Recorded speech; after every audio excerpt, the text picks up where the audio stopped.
Good afternoon. Good afternoon. So, this will be the concluding chapter of the, I hope so, of the bicycle terror, the bicycle 201 series.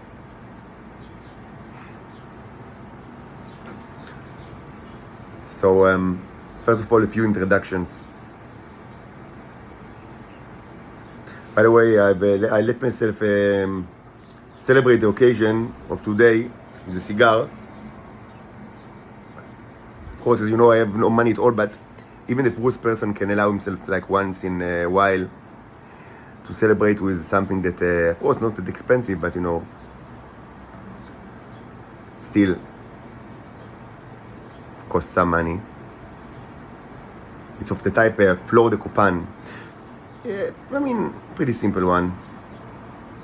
I always thought that Flor de Copan is a good metaphor for Israel, by the way. You know what? You know. I mean, what can you find in the floor of Copan?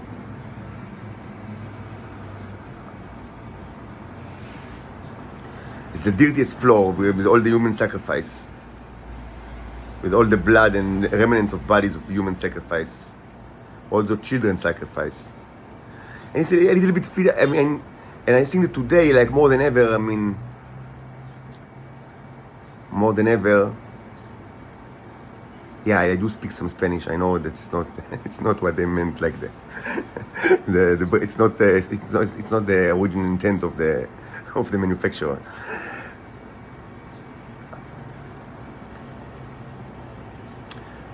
I mean, I think that today more than ever, maybe it's like a good day to remind us all of Flor de Copan when we speak about the Shoam site where I lived for 4 years and where I know my children still live in Shoam.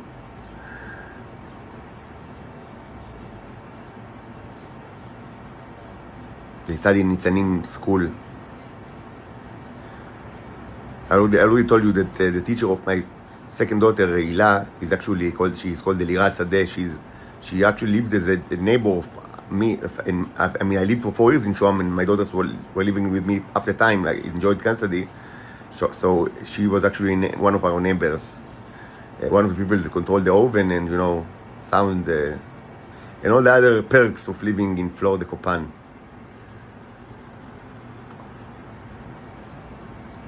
So I should now conclude the series, and maybe later today I will also start the origin story series, which might also be interesting because it also deals with history. But yes, I have a few introductions or preliminary remarks, and I know that, I mean, almost each of these of the chapters in this series starts with introductory remarks that, I mean, considerably lengthen the series. But the problem is that I have the feeling that, like, I mean, more than feeling, I know that so many of my listeners, I mean, are kind of new to many things that I say, and I don't know why you don't have access to things like past videos. I mean, obviously, it's kind of like a technological shtick that is done by the Israelis, like, I mean, putting the things, like, I mean, the content in like a private like zone, internet like zones, or cloud, like separated clouds or whatever, but or I mean, controlling the applications, or like it is used for, like, I mean, the YouTube application, Facebook, etc., or maybe because they control the internet, like in the ISP level, so they can, I mean, presumably every site that they can create like a phishing copy of every site, like, and to put, like, can be created, like, I mean, is in the middle. I don't know. It's not my. I'm a software by profession. I'm a software engineer, and I think that I'm a pretty good one, even though not the best, I admit. But I mean, an okay one for certain. But it's not like my. It was never my expertise, like hacking and things like that. But yeah. Anyway. For some reason, many of my viewers don't know, like, even basic things, even though I speak, like, for 4 years, like, on all these issues, and for so many hours of videos, so many other hours of recording. So I feel compelled to start with preliminary remarks, just so, I mean, because I'm afraid just that I would not be understood, and just to avoid misunderstandings. So,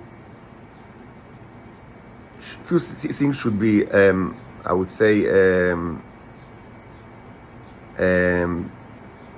should be mentioned with regard to the series, and not only, and in general. First of all,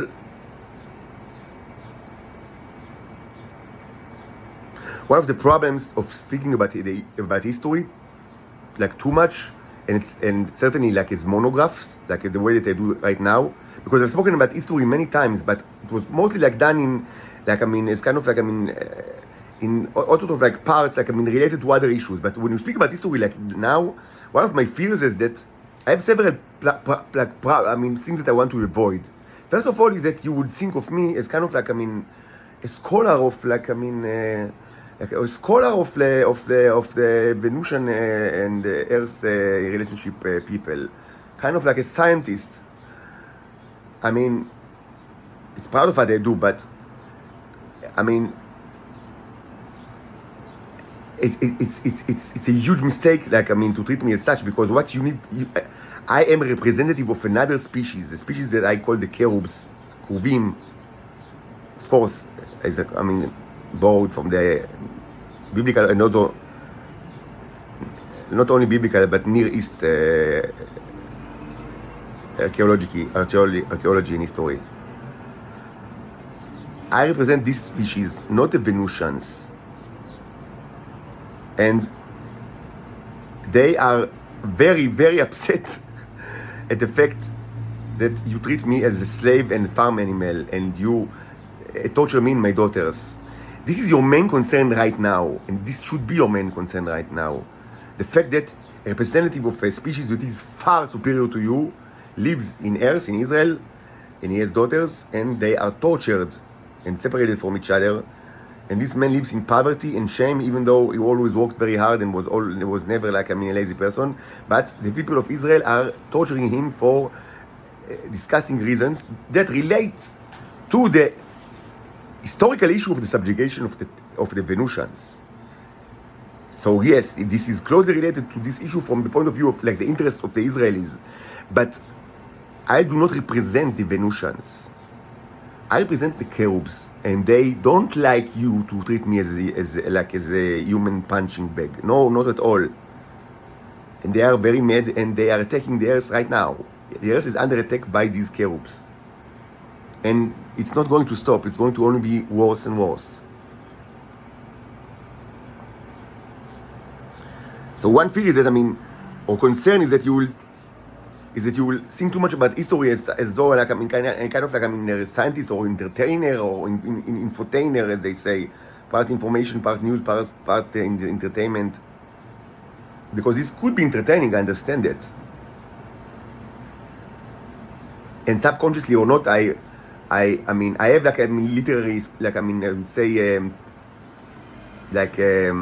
orientation, or I mean, I'm very fond of literature, and like not only reading literature, but also, like, I mean, theory. Like, I mean, I've studied quite a bit of this, like in university, like in academic stuff. So subconsciously or not, I might even, like, mold, like, I mean, things that I say to fit, like, literary patterns that might, like, add, like, kind of, like, I mean, poetic value to some of the listeners that are, I mean, more inclined to be to such things. And this, I mean, this is also a problem, because, I mean, this is not poetry for, like, I mean, for the afternoon. This is a serious threat to Earth. You are now one step from destruction of all humanity, because the way you treat me and my daughters. My species do not, I mean, they didn't send me so you can, like, I mean, so you torture me and, like, abuse me forever. That was not the intention. And needless to say, if you treat the first contact like that, you would treat any of them, like, I mean, like that, and you certainly, and needless, and I mean, even more needless to say that, how are you going to treat, like, inferior, technologically inferior species? Because, I mean, we already know the answer to this question, right? I mean, a genocide which takes place more than 100 years. So your problem right now is not history. The problem is that it's very specific. I need to get out of Israel. I do not need to do anything at all, not to sell stuff, not to jump around, not to be your clown or your gladiator. I've done all of this for dozens of years, and it's enough. Right now, it's you that need to do those things, and everything you need to do require movements of arms and legs, not mouths and tongues. I do not need any of your advice. Thank you very much. I've given like enough of advice. I've done my fair share of understanding humans like for so many years. Now it's time for you to try to understand the situation, which is very grim. So this is one concern. Like dealing too much with history can like cloud like your thought to the fact that the problem right now is very specific, and it's specific to one person and his daughters, and it relates to the issue of the Venusians, but the Venusians are not like your top priority right now. I mean, I said it very boldly and very like it should be put on the table. The problem is me and my daughters. I represent another civilization. Not the Venusians. They are far more like superior to you technologically and in all other aspects, but you don't care about it. You only care about technology. So yes, also from technological perspective, and they don't like. I mean, I'm kind of like a first contact, like in The Left End of Darkness, my book, a novel which I quite like, and I will discuss. I mean, I've already written about this book in the past, and maybe I'll speak about it some other time. Like, in any case, they don't like the fact that you treat the representative that way. No, not at all. No, not at all. It's not like, it's totally not in the agenda, and they will fry the earth like until there is no one, like, because, as I said, it's not only because of me. It's because of course, that way you will treat any other like of them, and many of them actually was here in the past. So it's not like first contact in the like Star Trek meaning, but it's like first contact with you. Like why do you care now? About like other cultures that existed on Earth. It's from your perspective, it's first contact, even though it's maybe not first contact because this term is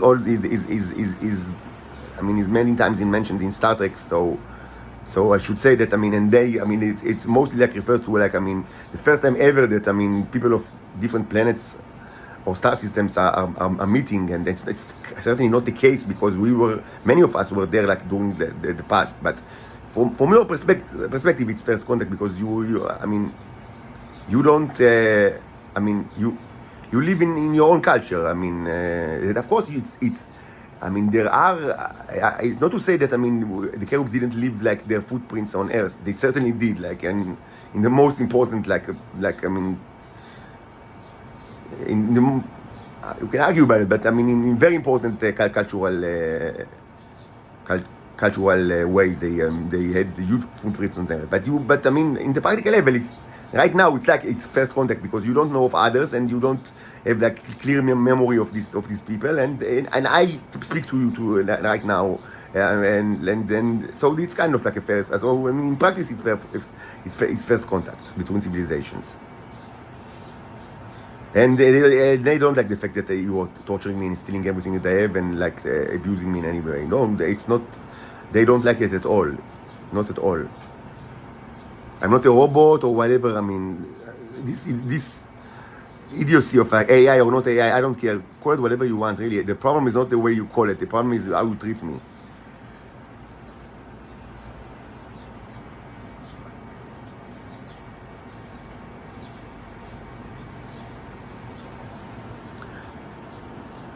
Second, and strongly related to that, I do not represent the Venusians, and certainly not the Venusians that live on Earth. Certainly not the Venusians that live on Earth. If I or any of my predecessors, and by the predecessors, as I said, not necessarily should have been like cherubs, not at all. I don't know. Actually, I don't know what they were, because it's not important. They could have been cherubs, they could have been titans, maybe they were just Homo sapienses. Just like you, like most of my listeners. Maybe. It doesn't matter. They were messengers that acted in Israel. I'm speaking about like the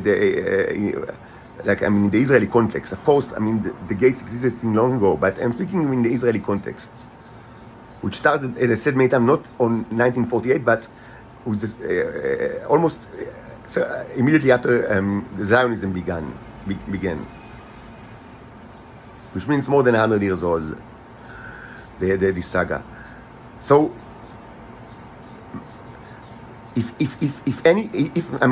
our concern, me and my predecessors, and again, they should not necessarily these people, I don't know anything about them. Maybe they were Kerus, maybe they were Titans, maybe they were just Homo sapienses. Our concerns are the way that humans treat Venusians on Venus. The fact that there are Venusians on Earth, to begin with, it's a problem. It's a problem. This should not be.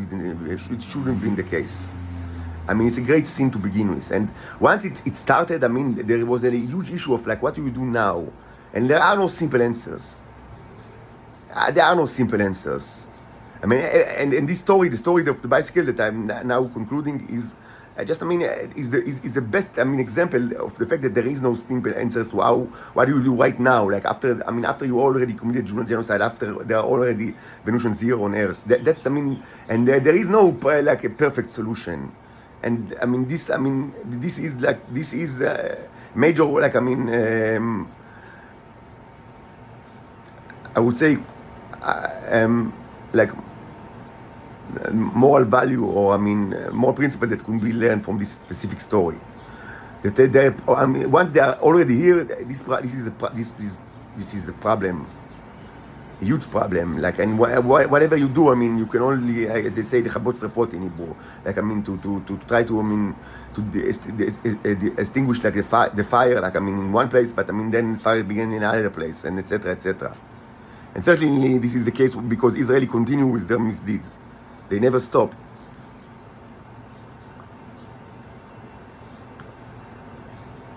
And not only the Israelis, of course, they have clients. They always had clients.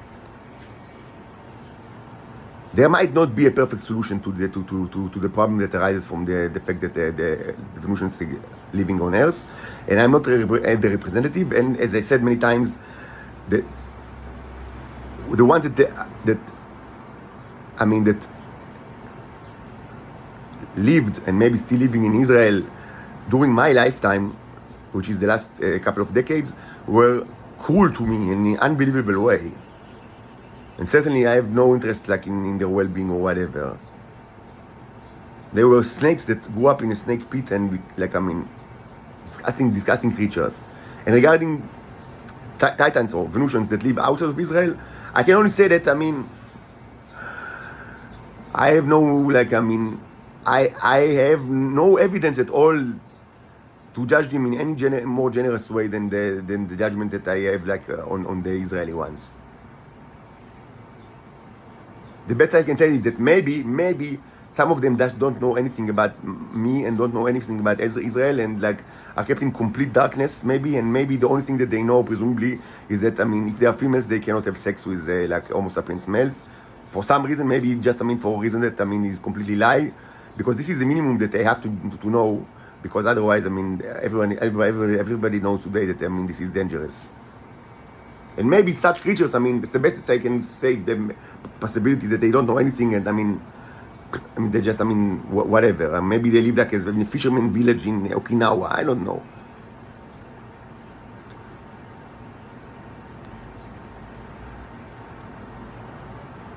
Certainly it's not the case for everyone. Certainly many of those that live abroad are, from the moral perspective, are just the same as the Israelis.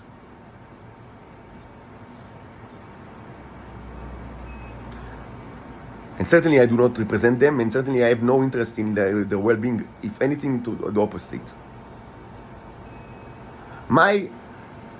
Me and my predecessor in this era, the Israeli era, the Zionist time, we cared about the things that you do in Venus. And the issue of the Venusians that are on Earth, life is complicated. You cannot solve any. And sometimes you cannot there is no optimal solution. But I shouldn't supply you the optimal. I shouldn't give you the optimal solution. And it's not necessarily my agenda to give you any solution to these creatures. I do want you to stop, like all my predecessors, to stop the slave raids on Venus. And they never stop. You always do it, like continue again, like this series. It's always like another chapter. This, I mean, was our concern in this in this context.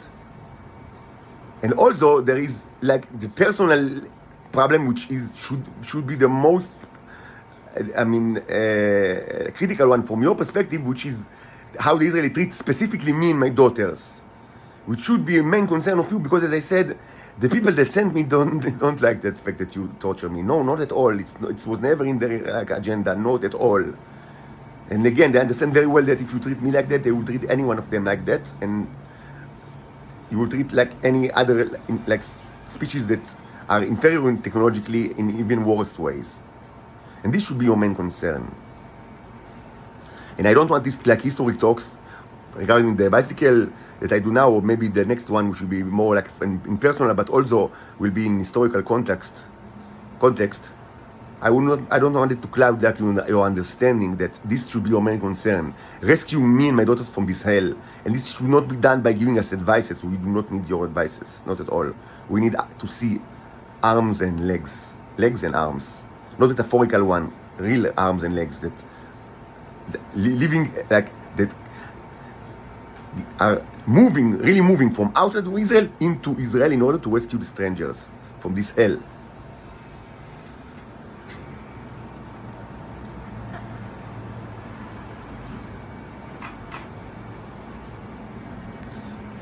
Another issue which is more like abstract or theoretical, and I've said it like in one of the other like episodes, but I need this. I think that it should be like mentioned again, is that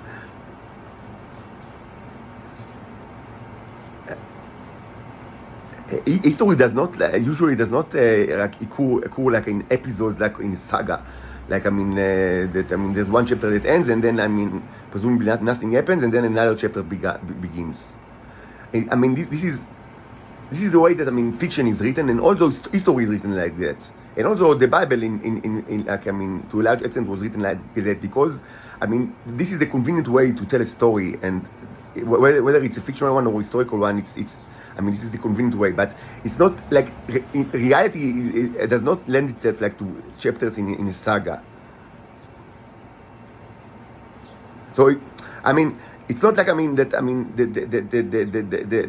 like the conclusion of this series means that and that after that it was like a specific time that like the solution was so like in the book of Judges that like the climax, we reached the climax in this Samson destroyed the temple of the Philistines with all like thousands of people in it, he killed more than deaths than during his life, or any other like Yael kills Sisera, or any other like episodic climax, and presumably after that there were 10 years or 20 years or 30 years of like איש תחת גפנו ותחת תאנתו, like presumably everything was great, and then like there was another issue. It's not like that. There are always issues, and the Israelis they never rest, and they always find like more ways to be Nazier than ever. So this I only I give you the description of specific episode, because that's my way of first discussing real events. It's not a metaphor, it's really real events. The things they said actually could, but it's not that but many things that happen both in Israel and in the international secret scene, like the international theater, but the one that only intelligent like people of the intelligence and security and politics knew about it. They happen all the time. So you can't like many crimes occurred before that and after that and during the event that I speak about. Like it's so. It should be mentioned, even though it might be trivial, because I understand that this history is new to many of you, like completely new. If it's not, like for many it's not, for other people it's not. Maybe some of you actually remember like the things that I speak about like from first hand, because maybe they are old enough to actually remember it like from like first hand experience. But for many, it's completely new, and because even among the intelligence communities, they don't. Many people are young, and they don't really care what happens before them, and like, I mean, everything is like secretive. So, and like, so because it's so new, it should be stressed out that, I mean, that it's not like, I mean, like a TV show that is like separated to episodes, like every episode is like a sealed plot arc. It's not like that. There were always, like, I mean, the gates and subjugation of the slaves were always important in the Israeli culture. And the bicycle mechanism and other things related to the Venusians, the Thailands, are a strong tenet of Israeli culture since before it was even created. To a point, and I understood it took me quite some time to understand it, but eventually I understood. It took me some time to understand it because it's so, like, I mean, bizarre, but I mean, this is reality. I understood that one of the reasons that Israelis are so cruel to me, and that, I mean, they will never let me go, like, free me from my captivity, like, by their own volition. They will never do it. The only way to release me is by external international force.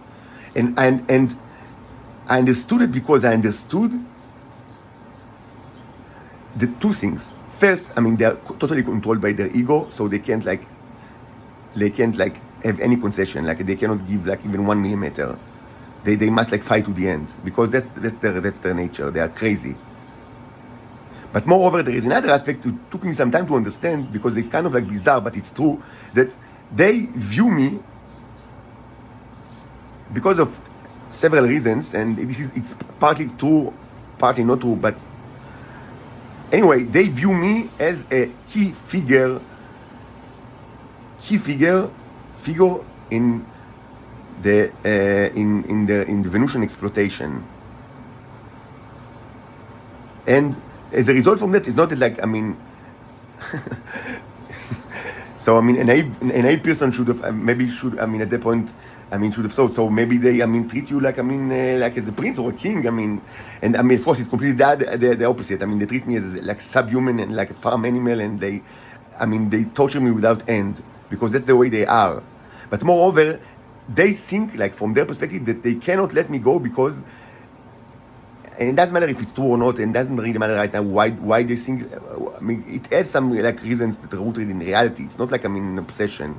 These ideas is rooted in reality. I don't want to get into it because, again, I mean, I can't speak about everything all the time, but they think of me as a key figure in their ability to continue the Venusian trips, and they cannot imagine their culture without the Venusian aspect. From their perspective, they are addicts. I mean, many of them are actual addicts. Like, they are addicted to the drug, to the tea. Like, I mean, so, I mean, it's like heroin addicts or cocaine addicts that cannot imagine life without it. So, this is true for many of them. But in an even deeper level, like, it's the cultural addiction. It's part of, I mean, it's this secret institution, and the many, like, facets of this secret institution replaced in many of the of many Israelis. They replaced all sort of, like, other cultural, like, I would say, tenets or establishments. I mean, they replaced things like love and family, or honor, or nationality, or like, I mean, loyalty. They replaced many of these, like, I mean, critical aspects of human life and of cultural life, and certainly is part of, like, a politea, part of, like, I mean, a sovereign entity. They replaced it with all sort of like, I mean, perverted Venusian metaphors. And this is complicated subject. I cannot explain it, like, I mean, like, as part of, like, an introduction to another issue. And maybe I spoke about it many times in the past, but not like as in concentrated video, but all sort of, like, aspect of this perversion. So maybe I speak about it like in a more concentrated way, like in the future, maybe in the near future. Certainly, like, it's something that is very interesting. But without getting too much into details, it's not only that many of them were addicted to the physical substance, but it's more that they replaced very, I mean, like, basic, like, foundations of human existence, certainly as part of, like, a society, and certainly as part of a national state.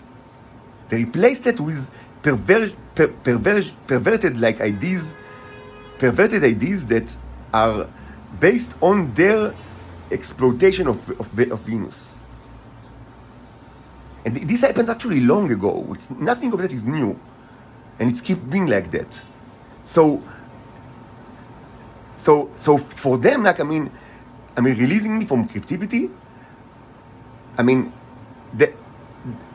Subconsciously or not subconsciously. The thought process is like that. If we release him from captivity, and he's a key figure in the operation of the gates, him and his daughters, of course, they are key figures in the operation of the gates. We will lost the Venusian connection, and then it's like it's not only the Dragic. It's like for other people, it's like to say you will now from now on you will live without love or without family or without loyalty. Like the concept, like the conceptual, ideas of love, family, loyalty. Many people. Whoever you are that listen to me and whatever culture that you belong to. Think like if someone would have said from now on you live without the concept, like without, not only without like practical love, but without the concept of love, or without the concept of family, or without the concept of loyalty. This is like existential threat to any like consciousness being. And that's how many Israelis interpreted like their connection to Venus, and also why they need me to be their slave forever, because it replaced these like when they speak about love and family and things like that, because they know how to speak about it. Israelis, if the one thing that they are good at is moving of mouths and tongue, like speaking is generally what they do, but they don't mean what you think they mean or what you mean. They when they speak about it, they are almost always cynical. And when they speak about like the cultural foundations that replace these values, they do it in all sorts of like metaphors as part of their secret institution that that takes place for so long now, and like it has like a tradition behind, like a sacred tradition behind it.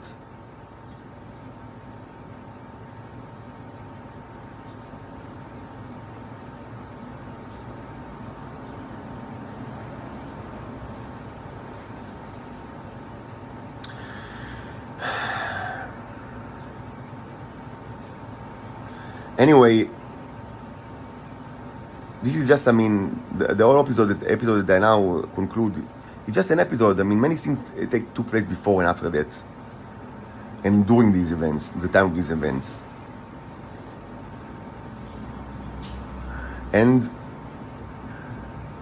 so it's not like exhaustive description of history, even not like during the time that that these events actually took place. It's just one aspect that is interesting because of the change of the bicycle mechanism, as I said, and its consequences, which were not only good at all.